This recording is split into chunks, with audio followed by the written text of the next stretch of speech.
So hello and welcome friends to your very own channel super knowledge point. मैं हूं आपका दोस्त और होस्ट अभिषेक शुक्ला और आज हम लोग यहां पर डिस्कस करेंगे हिंदी का जो स्पेसिमेन पेपर आया था आईसीएसई की तरफ से एमसीक्यू वाला, उसे आज हम लोग यहां पर पूरी तरह से सॉल्व करेंगे। हमने बायो और मैथ का सॉल्व कर लिया है पिछले 2 दिन में, तो आज हम लोग यहां पर हिंदी का सॉल्व करेंगे। सो अगर आप लोग वीडियो में लास्ट तक बने रहते तो आपको सभी क्वेश्चंस का आंसर पता चलेगा और ये पता चलेगा कि जो ऑप्शन सही नहीं है उसका क्या रीजन है और आप तुक्का कैसे मार सकते हो, ये ट्रिक भी मैं आपको बताऊंगा। अगर आपने थोड़ी सी भी रीडिंग की होगी चैप्टर की तो आपको तुक्का मारने में आसानी होगी, लेकिन अगर आपने चैप्टर पढ़ा ही नहीं है तो तुक्का मारने का कोई चांस नहीं है, वो तो फिर गलत हो सकता है। ओके, तो चलो सबसे पहले यहाँ पर मैं आपको फॉर्मेट बता देता हूँ। जो हमारा फॉर्मेट होता है वो लिटरली मतलब कि 4-6 पार्ट में डिवाइड होता है। एक होता है सेक्शन ए 20 मार्क्स, एक होता है सेक्शन बी 20 मार्क्स। तो जो सेक्शन ए में 20 मार्क्स का होता है उसमें सारे कंपलसरी होते हैं। एक होता है पैराग्राफ बेस्ड क्वेश्चन जिसमें आपको एक पैराग्राफ दे दिया जाता है, उसके बेसिस पर 10 एमसीक्यू, मतलब कि 10 मार्क्स वहीं पर हो गए। दूसरा क्वेश्चन आता है व्याकरण, ग्रामर से रिलेटेड, व्याकरण से रिलेटेड पर्यायवाची, मुहावरे, शुद्ध अशुद्ध, वचन बदलो और उसका मतलब कि वो काल बदलो, और जैसे कि हो गया मुहावरे, हो गया पर्यायवाची, विलोम शब्द, जो अशुद्ध शब्द होते हैं उनका शुद्ध करो, तो ये आ जाएगा सेक्शन 2 में, मतलब सेक्शन ए के क्वेश्चन नंबर 2 में 10 मार्क्स का। तो सेक्शन ए 20 मार्क्स का हो गया। उसके बाद आता है हमारे पास सेक्शन बी। तो जो सेक्शन बी होता है उसमें थोड़ा सा ट्विस्ट होता है। ट्विस्ट इसलिए होता है कि उसमें आपको ऑप्शन दिए जाते हैं। एमसीक्यू में भी ऑप्शन, एमसीक्यू में ऑप्शन तो होते हैं, उसके भी ऑप्शन। आज उन्होंने कितना इजी पेपर बनाया है। ओके, तो देखो ऑप्शन कुछ इस तरह होंगे कि आपका जो सेक्शन बी है, मतलब कि फर्स्ट सेमेस्टर का सेक्शन बी 20 मार्क्स का, उसमें आपको 10 मार्क्स से 10 मार्क्स जो होंगे वो साहित्य सागर के रहेंगे, 10 मार्क्स आपके एकांकी संचय के रहेंगे, 10 मार्क्स आपके वो जो होते हैं 10 मार्क्स आपके वो नया रास्ता से होंगे, और जो 10 मार्क्स के सूर के पद के धर कुंडलियाँ, तो ये जो छोटी छोटी पोएम्स होती हैं साहित्य सागर में ही होती हैं, तो वो 10 मार्क्स का अलग। तो यहाँ पर आपको 4 में से कोई 2 अटेम्प्ट करना है, जिसमें 2 मतलब 4 पार्ट हो गए, एकांकी संचय, पोएम्स हो गए, साहित्य सागर हो गया और नया रास्ता। तो इन चारों में से आपको 2 सेलेक्ट करना है और एक 10 मार्क्स का होगा, मतलब 2 हो जाएंगे तो 20 मार्क्स का। तो चलो मैंने आज आपको फॉर्मेट बता दिया, अब तुक्का मारने की मैं आपको ट्रिक बताता हूँ। यहाँ पर ट्रिक कोई नहीं है। ट्रिक इन द सेंस कहने का मतलब अगर आपने उस चैप्टर की थोड़ी सी भी थ्रू आउट भी किया होगा तो आप लोग इजीली कर सकते हो। और व्याकरण में आप लोग तुक्का मारना बहुत कठिन होता है, बहुत कम चांस होता है कि व्याकरण में तुक्का सही लगे। हिंदी में भी हो सकता है कि अगर आपने कहानी को सुना होगा या पढ़ा होगा तो तुक्का लग सकता है, लेकिन व्याकरण में मैक्सिमम टाइम वो चीज़ें आती है जो आपने पढ़ा नहीं होगा। मुहावरे क्या कहाँ से कहाँ आ जाए पता नहीं चलता, शुद्ध अशुद्ध कैसे आ जाए पता नहीं चलता। ओके, तो यही मैं आपको समझाना चाह रहा था। तो जरा ध्यान समझना। चलिए आज का वीडियो हम लोग यहाँ पर अपना बिना टाइम वेस्ट किए स्टार्ट कर देते हैं। सो गाइस, यहाँ पर जो आपका पहला क्वेश्चन है सेक्शन 20 मार्क्स। ओके, उससे पहले ऊपर कुछ इंस्ट्रक्शंस दिए गए थे, उससे मैं आपको बता देता हूँ। तो इंस्ट्रक्शंस यहाँ पर स्पेसिमेन क्वेश्चन पेपर है 40 मार्क्स का है और 1.5 आवर आपको यहाँ पर 1.5 घंटे दिए जाएंगे। इस पूरे पेपर को रीड भी करना है, उसी में आपको पेपर भी करना है, मतलब 1.5 घंटे का पूरा पेपर होगा 1.5 आवर्स का। और जो क्वेश्चन के मार्क्स ब्रैकेट में दिए गए होंगे सभी क्वेश्चन 10-10 मार्क्स होते हैं, पर एमसीक्यू 1 मार्क्स। इतना आप समझ लो, अगर एक एमसीक्यू आप गलत करते हो तो 1 मार्क्स जाएंगे, सही करते हो तो 1 मार्क्स मिलेंगे, बस। इससे ज्यादा कोई इंस्ट्रक्शन है नहीं। तो चलो सबसे पहला क्वेश्चन दिया गया है, निम्नलिखित गद्यांश को ध्यान से पढ़िए, इसलिए मैं ध्यान से पढ़ रहा हूँ। ध्यान से पढ़िए, उनके नीचे दिए गए प्रश्नों के उत्तर दीजिए। मतलब कि आपको गद्यांश दे दिएगा, उसको आपको ध्यान से पढ़ना है और उत्तर दीजिएगा। अब मैं यहाँ पर पूरे गद्यांश पढ़ूंगा नहीं क्योंकि मैंने ऑलरेडी पढ़ लिया, उसको सॉल्व भी कर लिया। तो पढ़ना आपको, अब वीडियो को पॉज कर दो, पढ़ लो ध्यान से, उसके बाद फिर हम लोग आपको आगे प्रोवाइड करते हैं कि कौन कौन से क्वेश्चन कहाँ से आएंगे। तो चलो वीडियो पॉज कर लो। ओके गाइस, तो यहाँ पर चलिए मैं आपके लिए, आई होप आपने पढ़ लिया होगा, लेकिन एक बार आपके लिए मैं यहाँ पर आपको पढ़ देता हूँ ताकि आपको कोई प्रॉब्लम ना हो। तो यहाँ पर दिया गया है, प्रातः काल प्रकृति की शोभा निराली होती है, सूर्य की सुनहरी किरणों के पड़ने से प्रत्येक वस्तु सुनहरी सी लगने लगती है। हरी भरी घास पर ओस की बूंदें ऐसी प्रतीत होती है मानो सुंदर चमकीली मोती हो। जरा ध्यान सुनिएगा, इसी से एमसीक्यू आएंगे। पेड़ों की चोटियों को छूती हुई सूर्य की किरणें अद्भुत शोभा प्रदान करती हैं। पर्वत शिखर स्वर्ण रेखा से खचित प्रतीत होता है। चारों ओर एक स्वर्गीय आभा, एक अलौकिक शोभा होती है। बाग बगीचों में फूल मुस्कुराने लगते हैं, सरोवर में कमलों ने उनिंदी पलकें खोल डाली। पशु अपने बच्चे से को प्यार से पुकारने लगते हैं, पक्षियों ने करलो गाना आरंभ कर दिया है। प्रातः काल की शोभा का स्वर्गीय आनंद सभी ले रहे हैं, वह शोभा निराली या विकास की किरणें हैं, यहाँ मन में आशा और उमंग भर रही हैं। मतलब यहाँ पर आपको नेचर पे थोड़ा सा छोटा सा पैराग्राफ दिया गया आपको, इसके बेसिस पर आपको क्वेश्चन करने। तो आपको अपने पैराग्राफ तो पढ़ लिया, अब चलिए क्वेश्चन कर लेते हैं। तो यहाँ पर हमारा पहला क्वेश्चन आता है, पूछा गया हरी घास पर मोती से क्या चमकते हैं। मतलब यहाँ पर जो अब मैं भी क्वेश्चन पढ़ रहा हूँ, यहाँ पर आप लोग देख सकते हो, देखो लिखा हुआ हरी घास पर मोती से क्या चमकते हैं।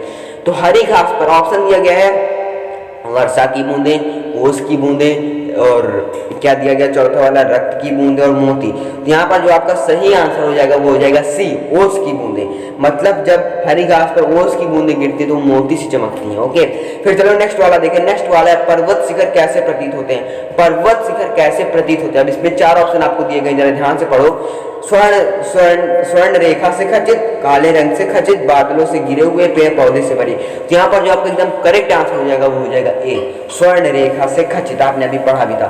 चलो आगे वाले एमसीक्यू देख लेते हैं। तो अगला एमसीक्यू है हमारा, ओके, चारों ओर कैसी शोभा है। चारों ओर एक अलौकिक शोभा है। चारों ओर कैसी शोभा है, अलौकिक शोभा है। फिर देखो प्रातः काल की शोभा किसकी किरण है। विनाश की, नो चांस। विकास की, मे बी। स्वास्थ्य की, नो चांस। चमत्कारी, तो चमत्कारी मतलब प्रगति की। देखो आपको 4 ऑप्शन दिए गए हैं, विनाश की, विकास की, स्वास्थ्य की, प्रगति की। तो विनाश और स्वास्थ्य होगा नहीं, तो विकास की और प्रगति।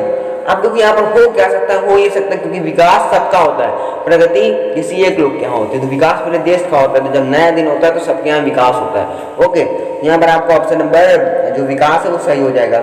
फिर 5वां क्वेश्चन है, मन में क्या भर जाता है। मतलब मन में जो नई प्रातः होती है तो क्या भर जाता है, तो मन में आपके आशा और उमंग भर जाती है नई प्रातः में। फिर तो पूछा गया प्रातः काल में पशु क्या करते हैं। प्रातः काल में पशु अपने बच्चे को पुकारने लगते हैं। यहाँ पर जो लिखा हुआ ऑप्शन सी, अपने बच्चों को प्यार से पुकारने लगते हैं, तो ये सही हो जाएगा। 7वां क्वेश्चन है, यह शोभा है, यही सही शब्द पढ़ो, यह शोभा कैसी है। निराली है, अनोखी है, मतवाली है, खुशहाली है। तो यहाँ पर आप सभी को पता है कि ऑप्शन निराली हो जाएगा। बहुत इजी। आगे बढ़ते हैं। आगे पूछा गया है अद्भुत शब्द का अर्थ बताओ। तो अद्भुत शब्द का अर्थ होता है अनोखा, मतलब यूनिक। जैसे तुम एकदम अद्भुत इंसान हो, यू आर यूनिक पर्सन। तो यहाँ पर क्या हो जाएगा, अद्भुत सही हो जाएगा। उसके बाद वाला क्वेश्चन है, पक्षियों ने कलरव कब आरंभ किया था। प्रातः काल में। प्रातः काल में पक्षी कलरव आरंभ कर देते हैं। फिर पूछा गया उनिंदी शब्द का अर्थ है। उनिंदी शब्द का अर्थ क्या है। तो अगला क्वेश्चन आप लोग यहाँ पर देखो लिखा हुआ है, उनिंदी शब्द का अर्थ क्या है। तो भाई उनिंदी शब्द से आपको समझ में आ रहा होगा, नींद से भरी हुई, तरोताजा, नींद ना आना, और भरा हुआ है मतलब कि जोश भरना। तो देखो आपके पास 4 ऑप्शन दिए हैं, नींद से भरी हुई, नींद ना आना। यहाँ पर मैं इसको थोड़ा सा जूम कर देता हूँ ताकि आपको भी विजिबल हो और मुझे भी। ओके, यहाँ ओ राइट, अभी यहाँ पर एकदम फिट हो चुका है। तो देखो उनिंदी शब्द का आपको अर्थ बताना है, नींद से भरी हुई, नींद ना आना, तरोताजा, जग जाना। तो यहाँ पर जो आपका ऑप्शन हो जाएगा नींद से भरी हुई। मतलब कि जब आपको पिछले रात नींद से भरी होती, जब आप उठते हो तो आप नींद से भरे होते हो, पर जब आप लोग मतलब कि फ्रेश हो जाते हो तब आपकी नींद गायब हो जाती है, मतलब नहाने वहाने के बाद। ओके, तो ये यहाँ पर आपकी जो ऑप्शन हो जाएगा 10th का वो ए वाला से हो जाएगा, नींद से भरी हुई। उनिंदी क्या होता है, नींद से भरी हुई। चलो आगे देखते हैं। आगे यहाँ पर हमारा अगला क्वेश्चन आता है, निम्नलिखित प्रश्नों के उत्तर निर्देश अनुसार बताइए। अब विलोम शब्द लिखे अतरंग का। अतरंग का जो विलोम शब्द होता है वो होता है बहिरंग। पर्यायवाची शब्द लिखना अनुराग का। अनुराग का जो पर्यायवाची शब्द होता है वो होता है प्रेम और ममता। प्रेम ममता ये है और नेह प्रेम दूसरा है। यहाँ पे आपका जो ऑप्शन सही हो जाएगा वो हो जाएगा प्रेम और ममता। ओके, फिर क्वेश्चन नंबर 3 आता है, भाववाचक संज्ञा बताना। उड़ना का भाववाचक संज्ञा उड़ान, पढ़ना का पढ़ाकू। तो उड़ना का क्या हो जाएगा हमारे पास उड़ान। आगे देखो, आगे हमारे पास चौथा क्वेश्चन आता है, शब्दों को शुद्ध करो। रामायणा, रमायणा, रामायणा को शुद्ध करना हमें तो पहले लिखा गया है रामायण, पहला रामायण लिखा हुआ है, दूसरा रमयण, तीसरा लिखा हुआ है रामायणा, तीसरा और चौथा लिखा हुआ रामायण। तो आपको जो ऑप्शन नंबर ए है रामायण, रामायण वो सही हो जाएगा। देन लिखा मुहावरे का अर्थ बताना है। गले का हार, गले का हार मतलब कोई मेरे एक अच्छा सा गले का हार है मेरे गले में, तो उसको आप क्या समझोगे, इनके लिए बहुत प्रिय, अगर एक हो जाए तो मेरी जान चली जाएगी। मतलब जैसे आपके घर में आप हो गए, आपकी मम्मी के लिए आपकी मम्मी के रिस्पेक्ट में आप उनके लिए गले के हार हो। ओके, यही सेम होता है, जैसे अगर आपके गले में कोई हार है तो वो क्या हो जाएगा आपके लिए बहुत अच्छा हो जाएगा, बहुत प्रिय। तो यहाँ पर आपका जो ऑप्शन नंबर बी है वो सही हो जाएगा। फिर पूछा गया निर्देश अनुसार सुबह के शुद्ध कीजिए। मुसाफिर धर्मशाला में विश्राम करते हैं। इसको भूतकाल, भूत मतलब क्या होगा, जो पास्ट में हो चुका है, जो पास्ट में हो चुका है उसे बताना है। तो मुसाफिर ने धर्मशाला में विश्राम किया, ये भूतकाल का है तो ये हो सकता है। मुसाफिर धर्मशाला में विश्राम करने जाएंगे, अभी जाएंगे, करेंगे आगे करेंगे, फिर करेंगे तो आगे करेंगे। लेकिन यहाँ पर जो आपका ऑप्शन नंबर ए है, मुसाफिर ने धर्मशाला में विश्राम किया, वो क्या हो जाएगा, भूतकाल में हो जाएगा। तो आपका ऑप्शन नंबर ए सही हो जाएगा। चलो आगे बढ़ते हैं। आगे पूछा गया है विशेषण बनाना है हम लोगों को। ओके, यहाँ पर पूछा गया है अर्थ का विशेषण बनाओ। अर्थ का विशेषण बताइए। अर्थ मतलब होता है धन, मतलब, तो धन का मतलब क्या हो सकता है, आर्थिक। धन का किससे, आर्थिक से। यहाँ पर है जो आपका ऑप्शन सी है वो सही हो जाएगा, आर्थिक। आठवां है दधि, शब्द का तद्भव शब्द बताइए। दधि जो होता है, दधि को हम लोग एक तरह से दही बोलते हैं, तो दही आपका तद्भव शब्द हो जाएगा। अनेक शब्दों के स्थान पर एक शब्द बोलना है। जो कम बोलता है, जो कम बोलता है उसे हम लोग, मतलब कि देखो अब यहाँ पर आपका 4 ऑप्शन दिए गए। जो कम बोलता है वो होता है मितभाषी। कम बोलने, मित मतलब कम भाषी मतलब बोलने वाला। जो कम बोलता है वो मितभाषी। बातूनी बहुत ज्यादा बोलने वाला, मितव्ययी ये झूठ बोलने वाला, वाचाल बहुत बोलने वाला, तो आपका मितभाषी सही हो जाएगा। देन क्वेश्चन है वचन बदलना है आपको तारा का। अब इस आंसर का, इस क्वेश्चन का आंसर आपको कमेंट में बताना है, क्योंकि ये मुझे पता है इसमें कंफ्यूजन बहुत होती है। या तो इसमें तारो हो सकता है, तारे हो सकता है, सितारे हो सकता है। तारा का तारो भी हो सकता है, तारे भी हो सकता है, सितारे भी हो सकता है, लेकिन तारी नहीं हो सकता। तो जो आपका 10th है उसको आपको कमेंट करके बताना, जरा ध्यान से बताइएगा। चलो आगे बढ़ते हैं। अब यहाँ पर सेक्शन 2 में आपके पास 2 इंस्ट्रक्शन दिए गए, लिखा हुआ है सेक्शन में 20 marks question from only 2 of the following text book are to be answered. मतलब यहाँ पर आपके 4 वर्क टेक्स्ट बुक होंगे, उसमें से आपको सिर्फ 2 वर्क बुक के आंसर बताने हैं। ओके, तो यहाँ पर चलो ध्यान से देखना, हम आपके साथ हैं, आप हमारे साथ हो, दोनों एक साथ हो तो सॉल्व करते हैं। देखो सबसे पहले हम लोग साहित्य सागर का सॉल्व करेंगे और एकांकी का सॉल्व करेंगे। नया रास्ता की बुक मेरे पास है नहीं, तो मैंने उसे नहीं पढ़ा ही नहीं है, तो मतलब उसको सॉल्व करने को चांस नहीं है। और बचा सूर्य के पद, उसमें कंफ्यूजन बहुत ज्यादा होती है, उसे भी मैं नहीं सॉल्व करने वाला। तो साहित्य सागर चलो ध्यान से समझना, सॉल्व करते हैं, कोई दिक्कत नहीं होने वाली। मैं आपको सब कुछ समझा दूंगा, मैं यहाँ पर आपके लिए ही हूँ और आप मेरे लिए हो, तो आप सब्सक्राइब कर दो, मैं आपको समझा देता हूँ। चलो देखो पूछा गया है क्वेश्चन 3, लोग जब उमा को शमशान ले जाने लगे, लोग जब उमा को शमशान ले जाने के लिए उठकर ले जाने लगे, तब श्यामू ने बड़ा उपद्रव मचाया। मतलब जब लोग उमा मर गई थी तो उसको जब उठा के ले जा रहे थे, तब श्यामू ने बहुत ज्यादा उपद्रव मचाया। तो चलो अब इसका क्वेश्चन देखते हैं। यही था हमारा मेन, मतलब कि जो दिया जाता है यही था हमारा। पूछा है श्यामू की माँ कौन थी। श्यामू की माँ उमा थी, दासी थी, सुखिया थी, काकी थी। श्यामू की माँ थी उमा, लेकिन जो श्यामू से काकी बोलता है, लेकिन यहाँ पर उमा श्यामू काकी बोलता है, लेकिन उसकी माँ का नाम उमा है। तो श्यामू की माँ का नाम क्या हो जाएगा, उमा। घर में कौन कोहराम मचाया हुआ था, घर में कोहराम क्यों मचा हुआ था, तो घर में कोहराम काकी की मृत्यु के कारण मचा हुआ था। किसने मचाया था, श्यामू ने, वो आपने पढ़ लिया। तीसरा क्वेश्चन देखो, श्यामू को किसने बताया था कि उसकी माँ भगवान के घर गई है। श्यामू को किसने बताया था कि जो उसकी माँ है वो भगवान के घर गई हैं। तो जो आबोध बालक थे जिसके साथ वो खेलता था, उन्होंने उनसे सुना कि श्यामू की काकी मर गई हैं, श्यामू की माँ मर गई है, वो भगवान के यहाँ गई है। तो ऑप्शन नंबर बी आपका सही हो जाएगा, आबोध बालकों ने। फिर पूछा गया आकाश में उड़ती पतंग देखकर श्यामू को कैसा लगा। तो जो आकाश में उड़ती पतंग को देखकर श्यामू बहुत खुश हो गया कि अभी मैं इस पतंग को उड़ाकर अपनी दादी को उस पर बैठा के लाऊंगा। ये उसको ऐसा वो सोच रहा था। यहाँ पर रियल लाइफ में क्या होता है, अगर आप पतंग उड़ाते हो तो दूसरी पतंग को लाने के चक्कर में आपका मंजा इतना टाइट होता है 450 रुपए का, वो कट जाता है। यहाँ पर वो दादी को बैठा के लाएंगे रस्सी में, अगर मान लो रस्सी बांध भी दिया तो पतंग उड़ेगी नहीं, हो गए। तो ऐसा रियल लाइफ में होता है। लेकिन यहाँ पर जो है वो बहुत खुश हुआ पतंग को देखकर कि मैं अपनी दादी को ले आऊंगा। फिर काकी कहानी के लेखक कौन है, काकी कहानी के लेखक हैं सियाराम शरण गुप्त। गाइस मैं आपको बता रहा हूँ, अभी तुक्का मारने की ट्रिक हटाओ, यहाँ से आपकी 10 चैप्टर के लेखक के नाम याद कर लो। याद कर लोगे तो आप ही का फायदा। मैं भी अभी इस बार काफी चैप्टर से क्वेश्चन पूछे गए, अगली बार महायज्ञ का पुरस्कार से पूछे जाए। क्या कौन लेखक थे उनके कमेंट बताना। मुझे पता है कि आपको नहीं पता है, कुछ ही लोगों को पता होगा, 100 में से 10% लोगों को, लेकिन मैक्सिमम लोगों को नहीं पता होगा। मुझे भी नहीं पता, मैं सही बता रहा हूँ। तो मैं भी अभी पढ़ूंगा। अभी आज मुझे पता चला कि लेखक के नाम भी आ सकते हैं, तो मैं भी आज पढ़ूंगा। ओके, फिर देखो पूछा गया है काकी कहानी के लेखक कौन थे, सियाराम शरण गुप्त। अगला क्वेश्चन है श्यामू ने अपने पिता की जेब से क्या चुराया था, चवन्नी, अठन्नी, रुपया, दिनार। दिनार का मतलब मुझे पता नहीं, तो दिनार पूरे बुक में कहीं है नहीं। चवन्नी या अठन्नी हो सकता, उसने अपने पिता के जेब से चवन्नी चुराया था। विश्वेश्वर वो होकर वहीं खड़े रह गए। विश्वेश्वर क्या होकर खड़े रह गए? अध बुद्धि, कम बुद्धि, जड़ बुद्धि, बुद्धिहीन। बुद्धिहीन मतलब पागल, वो हो नहीं सकता। जड़ बुद्धि मतलब मूर्ख बुद्धि, वो भी नहीं हो सकता। कम बुद्धि, बुद्धि तो कम थी नहीं। हद बुद्धि मतलब हैरान होकर खड़े हो गए थे, तो हद बुद्धि आपका सही हो जाएगा। यह किसने मंगवाई है? यहाँ क्या मंगवाने की बात हो रही है यार? यहाँ पर रस्सी मंगवाने की बात हो रही है। ओके, देन क्वेश्चन नंबर 9 है, नहीं किसी से नहीं कहूंगा। श्यामू झूठ मतलब भोला यहाँ पर झूठ बोला, कहा मैं किसी से नहीं कहूंगा। लेकिन आपको पता होता है जैसे ही विश्वेश्वर आते हैं उसको 2 घंटा आप जाते इधर ये सब अपने आप बोलने लगता है। जैसे होता नहीं कि आप इधर से कोई वर्क करो और इधर से मशीन ऑटोमेटिकली अपना वर्क कर, मतलब आपने उधर से थोड़ा सा भी अपना इनपुट लगाया, इधर से मशीन अपने आप वर्क करने लगी। वही सेम हाल है कि श्यामू को जैसे 2 घंटा आप जड़े, भोला ने तुरंत सब बोल दिया। ओके, यहाँ पर यहाँ नहीं किसी से नहीं कहूंगी, कौन किससे कह रहा था? भोला श्यामू से कह रहा था कि मैं किसी से नहीं कहूंगा।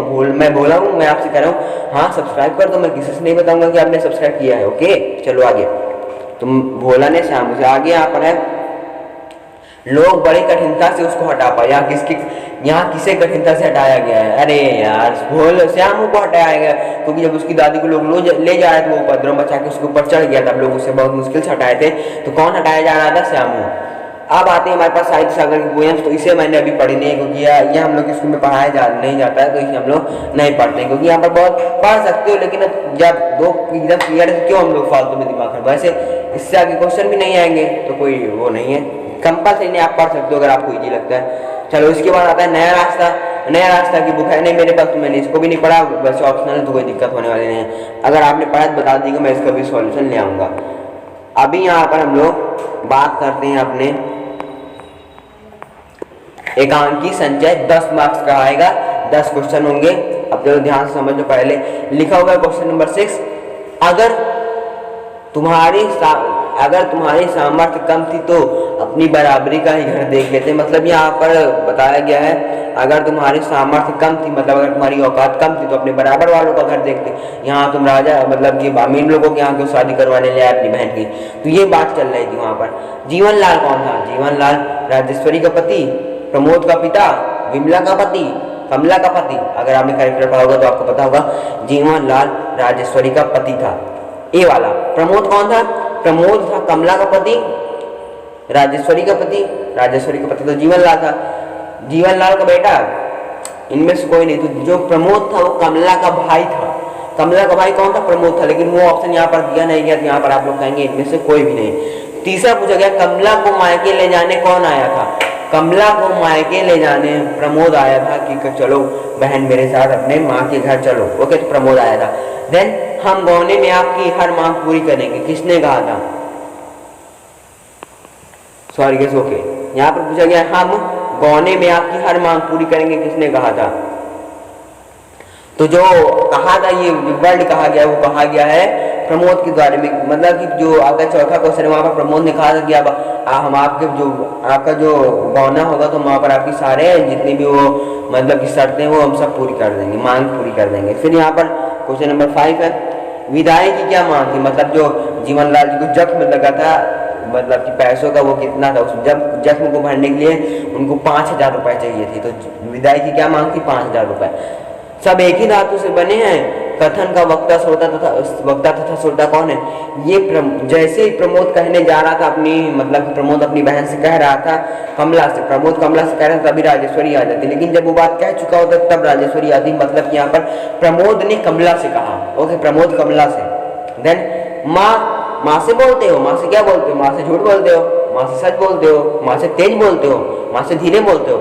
यहाँ पर जो आपका सही हो जाएगा वो हो जाएगा माँ से झूठ बोलते हो बेटा, बहुत चालू हो रहे हो, माँ से झूठ बोलते हो। फिर मरहम अदा करने के लिए प्रमोद क्या सोच रहा था? मरहम अदा करने के लिए वो सोच रहा था कि जो हम जिस घर में हम और मेरी माँ रहते उसे बेच देंगे, क्योंकि चोरी तो कर नहीं सकता, उधार भी नहीं मांग सकता। 5000 इतना ज्यादा था कि चाहे जितना कमा ले वो भी नहीं हो सकता। ओके, तो घर बेच देगा वो। उसके बाद नहीं आई।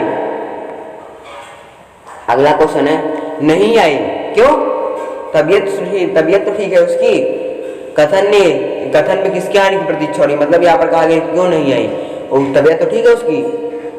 यहाँ पर किसके आने की प्रतीक्षा हो रही? यहाँ पर गौरी मतलब कि जीवनलाल की बेटी के आने की प्रतीक्षा हो रही है राजेश्वरी की बेटी और जीवनलाल की बेटी गौरी के आने की प्रतीक्षा हो रही है, क्योंकि वो अपने ससुराल में है। अब जैसे प्रमोद की बहन कमला को अपने मायके जाना था, उसे भी तो उस घर से ससुराल से मायका आना था, तो लेकिन वो भी नहीं है। क्यों नहीं है? क्योंकि वो जो ससुराल वाले थे उन्होंने कहा कि आपने अच्छे से खातिरदारी नहीं की। ओके, मतलब दोनों जगह कारण वही था। उसका पूछा गया उन्होंने विदा नहीं की, यहाँ किसने किसे विदा नहीं किया? जीवनलाल ने कमला को। जीवनलाल कमला को क्यों नहीं विदा करेगा? ये तो हो नहीं सकता। प्रमोद ने विमला को, ये भी नहीं हो सकता। गौरी की ससुराल वालों ने गौरी को विदा नहीं किया था, ये सही आंसर है। Okay so guys, I hope आपको ये वीडियो अच्छा लगा होगा। अगर आपको ये वीडियो अच्छा लगा और हेल्पफुल लगा तो प्लीज अपने दोस्तों के साथ तुरंत शेयर करें। इस वीडियो को एक लाइक दे देना। चैनल पे ना हो मेरे दोस्तों, मैं रिक्वेस्ट करता हूँ प्लीज सब्सक्राइब करके बेल नोटिफिकेशन ऑन कर देना, ताकि रोज आने वाली वीडियोस का नोटिफिकेशन आपको बिल्कुल टाइम पर मिल जाए, ताकि आप लोग सबसे पहले समझ सके और आप लोग अपनी क्लास बता सकें हाँ मैंने इसे सॉल्व कर लिया है। तो गाइस ऐसा कंटेंट आपको अभी जल्दी नहीं मिल पाएगा, लोग सॉल्व अभी कर रहे हैं, मैंने आपको सॉल्व करके दे दिया। मैथ, बायो, हिंदी हो चुका है, अभी इंग्लिश का आएगा, फिर जियोग्राफी, सारे सब्जेक्ट का आएगा। तो वेट करते रहो, सब्सक्राइब कर दो तो जैसे ही मैसेज आएगा आप तुरंत देख लेना। और गाइस अब हमारी फैमिली को जल्दी से 1K सब्सक्राइब करवा दो, ताकि हम लोग आपकी लाइव डाउट क्लियर करने आ जाए। So guys bye bye, take care, stay home, stay safe.